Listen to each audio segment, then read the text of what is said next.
جناب عثمان غنی بہت بڑے امیر تھے، بہت بڑے امیر المومنین تھے، لاکھوں مربع میل پہ حکومت تھی۔ چند سو آدمیوں نے آ کے گھیر لیا عثمان غنی کے گھر کو، اور کربلا میں تو 3 دن پانی بند رہا ہے، حضرت عثمان غنی پہ 40 دن پانی بند رہا ہے، 40 دن۔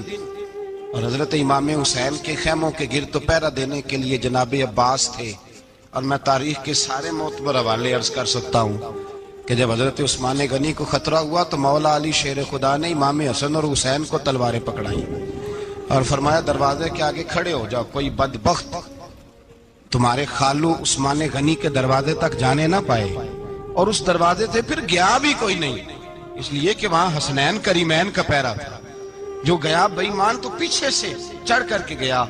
حضرت عثمان غنی لاکھوں مربع میل کا حکمران، جہاں جس کے پاس چند ووٹ ہوں وہ دندناتا پھرتا ہے، جس کے پاس 4 باڈی گارڈ ہوں اس کی بات وہ کرتا ہے تو ہوا میں۔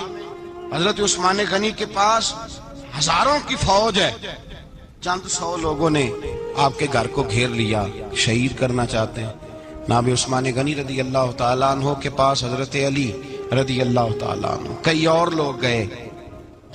کہا عثمان 3 باتیں ہیں، یا تو ہمیں اجازت دو، یا تو تم تھوڑی دیر کے لیے خلافت چھوڑ دو، حکومت چھوڑ دو، چند دنوں کے لیے کسی اور کو امیر بناؤ۔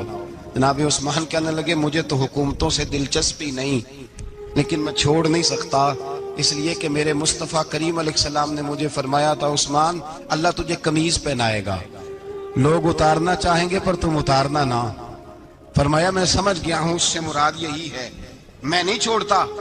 کہا عثمان پھر اس طرح کریں، ہمیں اجازت دیں، یہ چند 100 لوگ ہیں، ہماری تلواریں چند منٹ میں فیصلہ کر دیں گی۔ جناب عثمان غنی فرمانے لگے میں نبی پاک کا شہر اپنی وجہ سے خون میں رنگ دوں، میری وجہ سے؟ نبی پاک علیہ السلام نے فرمایا تھا ایک مینڈا ہوگا، بکرا، جس کی وجہ سے میرے مدینے کی گلیوں میں خون بہے گا، میں وہ بکرا نہیں بننا چاہتا۔ فرمایا میں نہیں چاہتا میری وجہ سے خون بہے اور حضور کے مدینے میں بدامنی ہو۔ عثمان کی جان جاتی ہے تو جائے، پر نبی پاک کے مدینے میں شور نہیں ہونا چاہیے۔ اے پائے نظر ہوش میں آ، یہ کوہ نبی ہے، آنکھوں سے بھی چلنا یہاں بے ادبی ہے۔ تو کہا عثمان پھر اس طرح کرو، کچھ دنوں کے لیے مکے چلے جاؤ۔ میری بات کی سمجھ آ رہی؟ کچھ دنوں کے لیے مکے چلے جاؤ۔ تو جناب عثمان نے داڑھی پکڑ لی، کہنے لگے دیکھ رہے ہو ساری سفید ہو گئی ہے، میں نبی پاک کا شہر چھوڑ کے نہیں جانا چاہتا، میں رسول اللہ کے مدینے میں مرنا چاہتا ہوں، میں نہیں چھوڑوں گا حضور کا شہر۔ یہ انداز ہے جناب عثمان غنی۔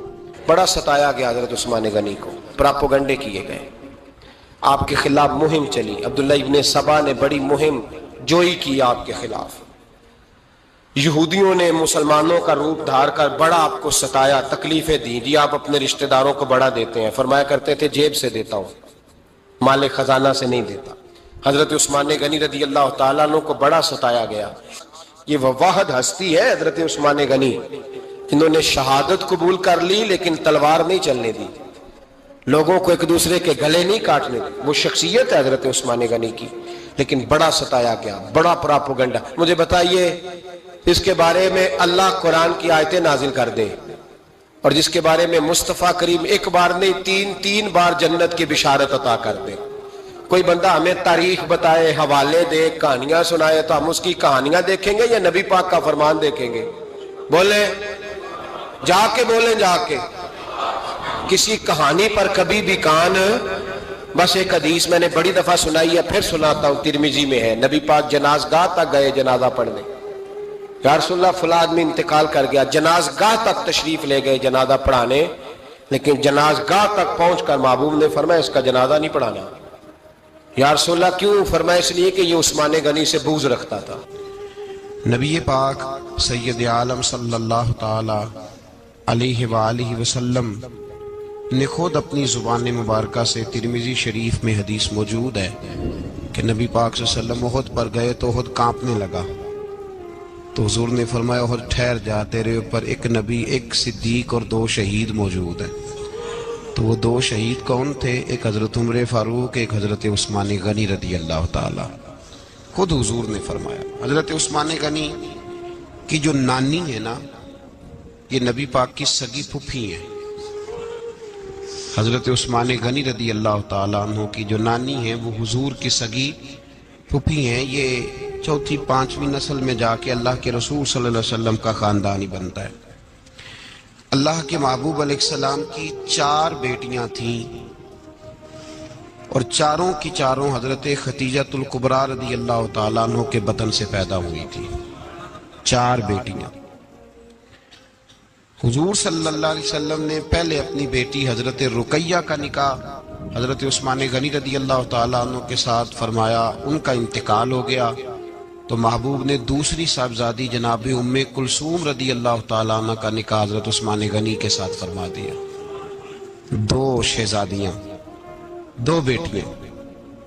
یہ جو کہا جاتا ہے نا عثمان ذوالنورین، عثمان ذوالنورین کا مطلب ہے 2 نوروں والا. 2 کچھ بادشاہ قسم کے لوگ ہیں، بیٹیوں کو نور مانتے ہیں، باپ کو نہیں مانتے. نبی پاک کی دونوں بیٹیوں کو نور مانتے ہیں لیکن ان کے والد نبی پاک صلی اللہ علیہ وسلم کے بارے میں باتیں گول کر جاتے ہیں. 2 بیٹیاں نکاح میں آئیں تو کیا لقب ہوا؟ عثمان.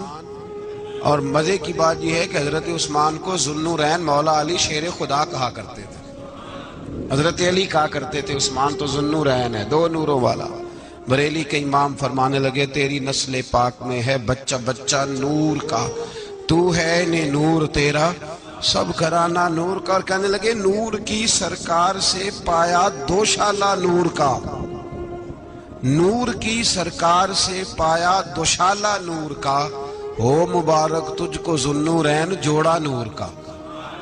مبارک دے رہے ہیں دوسری شادی پر، کہتے ہیں ہو مبارک تجھ کو ذوالنورین جوڑا نور کا. تو حضرت عثمان غنی رضی اللہ تعالیٰ عنہ 4 5ویں مسلمان ہیں. حضرت ابوبکر صدیق رضی اللہ تعالیٰ عنہ تاجر تھے، تاجروں سے ان کی دوستی تھی. حضرت عثمان غنی بھی تاجر تھے تو جناب سیدنا ابوبکر صدیق نے انہیں تبلیغ کی تو وہ مسلمان ہو گئے. جب کلمہ پڑھا تو چچا نے باندھ دیا گھر کے اندر، کئی دن باندھے رکھا، کہنے لگا دین چھوڑنا پڑے گا. تو آپ نے فرمایا وہ تو جگہ ہی ایسی ہے جو ایک دفعہ گیا ہے دوبارہ چھوڑ سکتا ہی نہیں، ہو ہی نہیں سکتا. حضرت عثمان غنی سابقون الاولون میں سے ہیں، ابتدائی لوگوں میں سے. ان کی زندگی کے بڑے حسین واقعات ہیں، آپ جانتے ہیں. میں 2-3 باتیں صرف ان کی حوالے سے عرض کروں گا. ہر آدمی میں ہر صلاحیت ہوتی ہے لیکن کچھ چیزوں کا غلبہ ہوتا ہے، کچھ چیزوں کا غلبہ ہوتا ہے. حضرت عثمان غنی میں 2-3 چیزوں کا بڑا غلبہ تھا. سخی تھے تو دریا سے بھی زیادہ سخاوت فرماتے تھے. مالاں والے سخی نہیں ہوندے تے سخیاں کل مال نہیں ہوندا. ایتھے اوتھے دوویں جہانی سخی کنگال نہیں ہوندا. حضرت عثمان غنی رضی اللہ تعالیٰ عنہ بہت بڑے سخی تھے، اتنے بڑے تھے کہ غنی کہہ دیا اللہ کے رسول نے. عثمان غنی تھے، ہر وقت ہی سخاوت، ہر وقت ہی سخاوت. اللہ کے رسول صلی اللہ تعالیٰ علیہ وسلم نماز پڑھ کے نکلے، جنت البقیع والی جگہ حضور کو پسند آ گئی. فرمایا کچھ صحابہ آتے ہیں یہاں تو انہیں سواریاں کھڑی کرنے کا مسئلہ ہے. آج کل نہیں مسئلہ ہوتا پارکنگ کا، اس زمانے میں اونٹ گھوڑے باندھنے کے لیے حویلی چاہیے تھی. تو حضور علیہ السلام آ کے بیٹھے تو فرمایا جگہ بڑی اچھی ہے، کبھی مل جائے نا تو صحابہ کو سواریاں باندھنے کے لیے اچھی رہے گی. عثمان پیچھے بیٹھے تھے، وہیں سے گردن جھکائی اور پیچھے سے نکل گئے. حضور نے فرمایا ادھر آؤ، کہاں جا رہے ہو؟ کہا یا رسول اللہ جو جگہ آپ نے کہی ہے میں دیکھنے جا رہا ہوں. تو حضرت عثمان غنی دیکھنے گئے، جب واپس پلٹے تو میرے کریم نے فرمایا عثمان دیکھ آئے ہو، دیکھ آئے ہو، دیکھ آئے ہو. عرض کی محبوبہ دیکھنی کیا آتی، تجھے پسند آئی تھی، میں خرید آیا ہوں، خرید آیا ہوں. دیکھنا آنا جانا یہ تو وہاں ہوتا ہے جہاں سودے بازی ہو. رنگے چمن پسند نہ پھولوں کی بو پسند، ہم کو ہے وہ پسند جسے آئے تو پسند. بات ختم ہو گئی، آپ کو پسند آئی تھی میں نے خرید لی. میرے رسول پاک صلی اللہ علیہ وسلم کے ساتھ پتہ نہیں لوگ کہاں بیٹھ کے دین پڑھتے ہیں، اختلاف ثابت کرتے ہیں. جو جگہ مصطفیٰ کو پسند آئی عثمان نے خریدی، اس جگہ پہ سیدہ فاطمہ الزہرا کا مزار بنا ہوا ہے.